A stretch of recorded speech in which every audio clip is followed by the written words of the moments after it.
Aloha, everyone. So, yesterday there was a major development with Maui's short term rental ban. The Maui Planning Commission met, they heard testimony, and they voted to deny the creation of the new hotel zoning known as H3 and H4. Now, these zones were proposed to upzone certain short term rentals in apartment zoning that, in the mayor's own words, look like, act like, and behave like hotels.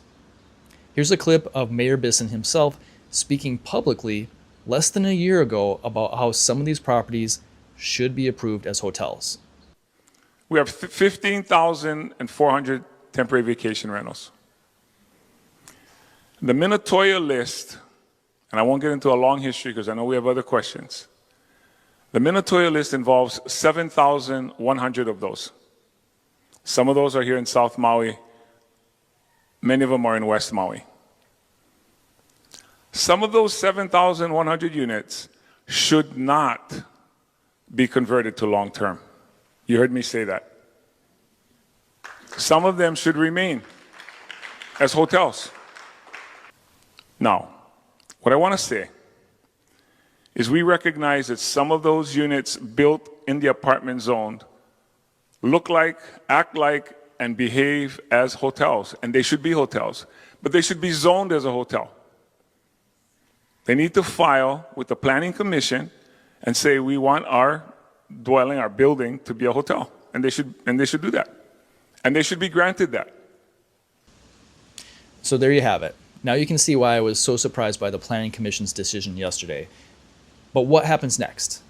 Well, the Planning Commission's recommendation to deny does not necessarily mean that H3 and H4 are dead. It just means that the process to get them approved got a lot harder. The recommendation eventually goes back to the Maui County Council, which has the final say. Now, normally approvals from the council only need a simple majority of 5 votes to pass.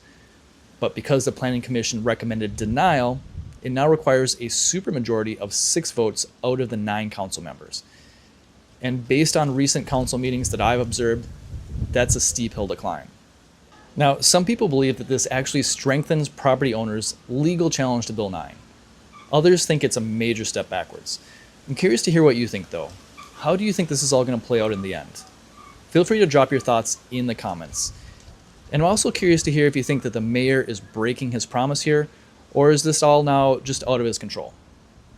One thing is clear, STR properties that are not affected by Bill 9 due to proper zoning are becoming more and more desirable.